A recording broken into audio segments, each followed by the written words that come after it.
behind me is one of the larger Langis here on the eastern area of Tonga, and you can just see how large these stones are that make up, especially this cornerstone here. And there's even the stones actually get curved and go out into a flat horizontal surface, a bit like what we see in Egypt, even at the pyramids there. And these do kind of resemble like the bases of pyramids, but they're said to be the resting places of the ancient kings and possibly the earlier culture who were here going back 1500 BC, but they're still used today, which is sort of fascinating continuation of this tradition. But this is a much larger megalithic construction. You can see these huge stones. This must be like 20 or maybe 30 tons, just making up one cornerstone of this particular Langi, with the smaller ones down at the bottom here. And there's 3 levels, and there's modern, relatively modern graves still being used on top. They're semi-polygonal. They're kind of fitted together in an unusual, very beautiful way. Not quite the precision, obviously, we see in Peru. But you can see here, they're pretty finely cut, going right down the centre there. The ones down here look a bit more rough. So we're just round on the other corner here, and you can again see these huge megalithic blocks making up this Langi, this pyramidical platform, going all the way down there to some steps which you're not allowed to go on anymore, because that's just used for the people who are actually still using the site. I'm just looking for the notched stone, which I read was here in David Childress's book. I'm hoping it's this Langi particularly. You can just see this beautiful look.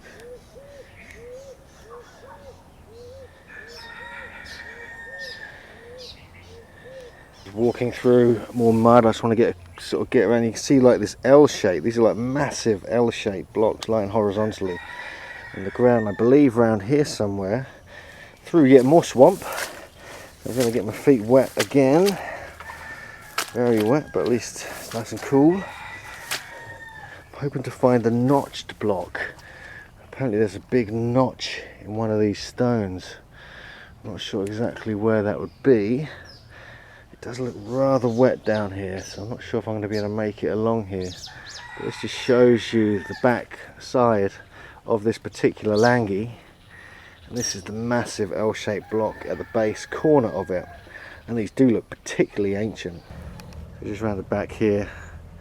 Again, just from the other side, I was trying to find this notching in this stone. Can't seem to find it. It's really hard to see anything. It looks like there's some sort of kind of bits dug out of this part of the rock, but it is coral, so you do get that kind of thing naturally.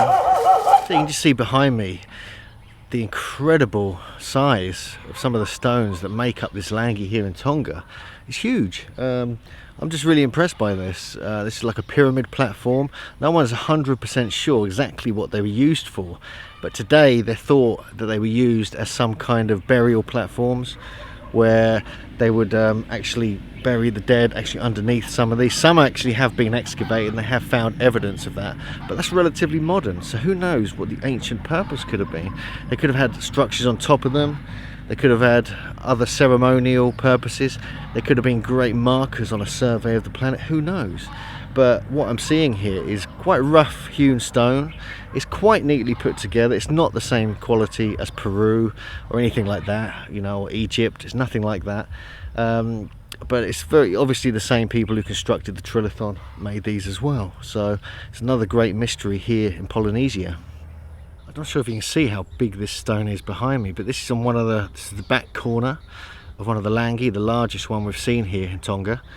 And it's huge. There's a stone here that must be 20 or 25 feet long and about 5 or 6 feet high and probably 3 or 4 to 5 feet deep. So we're looking at something that must be in excess of 30 to 50 tons. This is just one of the stones on the corner here, and this would have been quarried probably from near the beach area, probably a couple of miles from here, and brought all the way here.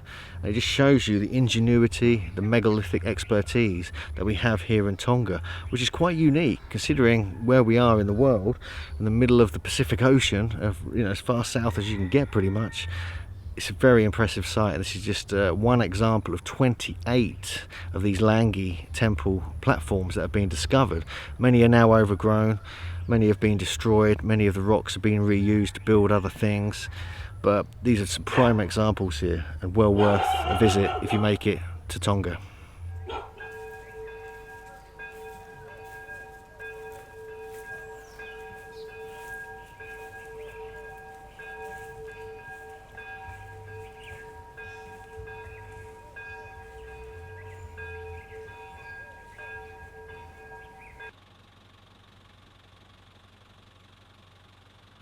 So this is just part of the moat system, or the canals that existed here near the Langi platforms of Tonga. So we're just on the road heading out from the Lapida, and here is actually part of the great moat that went around this part of the island. Now it's just full of rubbish now, and there's a little pig running out of it, and this is just one part of it which the road has actually been built over, and it goes over that side of the road as well. So this just shows you one example of it. This is a supposed landing spot of Captain Cook when he first discovered Tonga.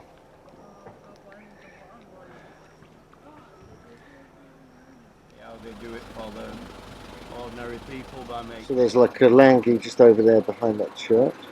There's another one here behind this graveyard. You can see some of the stones in the background just falling down there.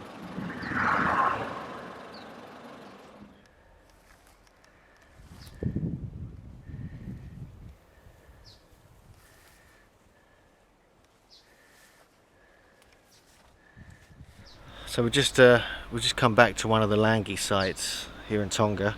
This one's just by the side of the road, just near Mua, just near the ancient royal capital of Tonga.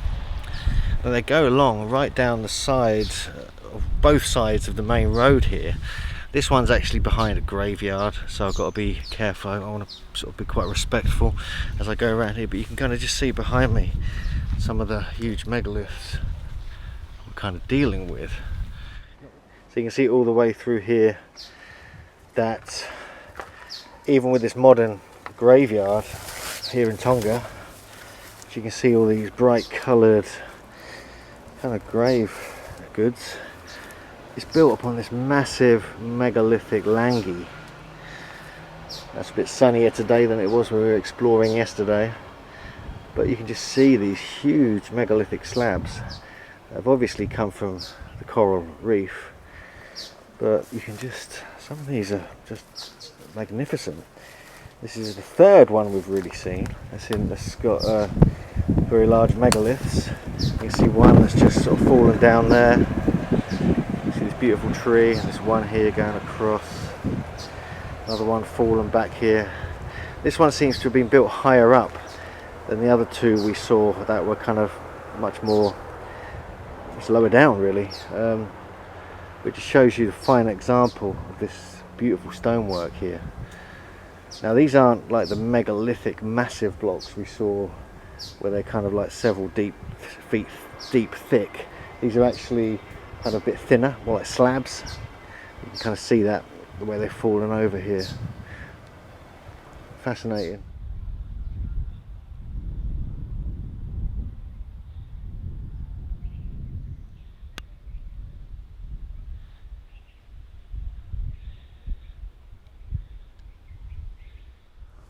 So this looks like it could be the small notch in the stone that we've just spotted here.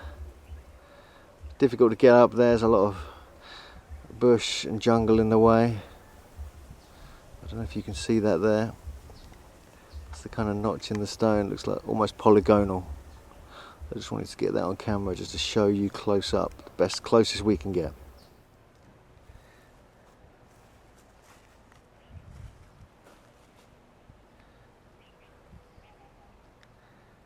Here's another Langi we just found. This is along the side of the road, but this one looks like it's been reconstructed recently.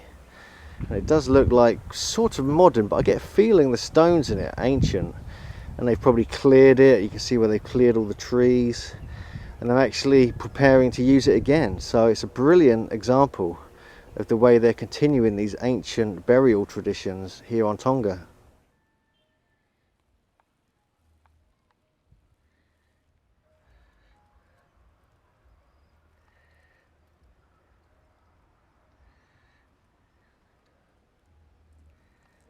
really does make you feel like you're at an ancient building site when they were first building these Langi. It's almost like going back in time, and they're building it right now. So there's a couple of stones here just behind me that look surprisingly big, and I think these are the ones that actually have the notch on it, like the polygonal shape on it. A bit like you see it on parts of the Trilithon, and also what you see in other parts of the world. So it looks a little bit swampy down there. There's a lot of bugs around here right now. It's a very hot day. So let's go down there and see what we can find.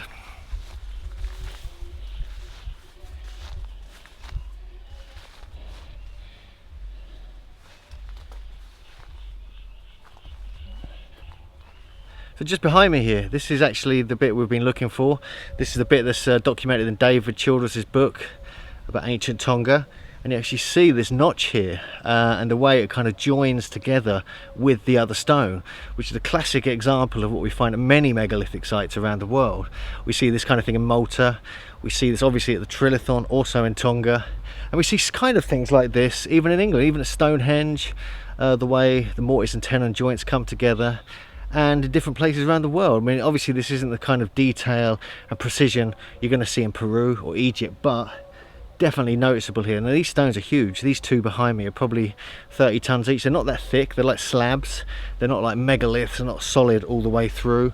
They're kind of quite thin, but it just shows you another amazing example of the megalithic technology here we find on Tonga. I'm very glad we made the effort, and we basically have to walk right around the back and go along parallel to the road. And this is the huge stone with a big hole in it there as well, and another hole, and then it continues the smaller stones over there, as though this was one of the major entrances to this particular Langi site.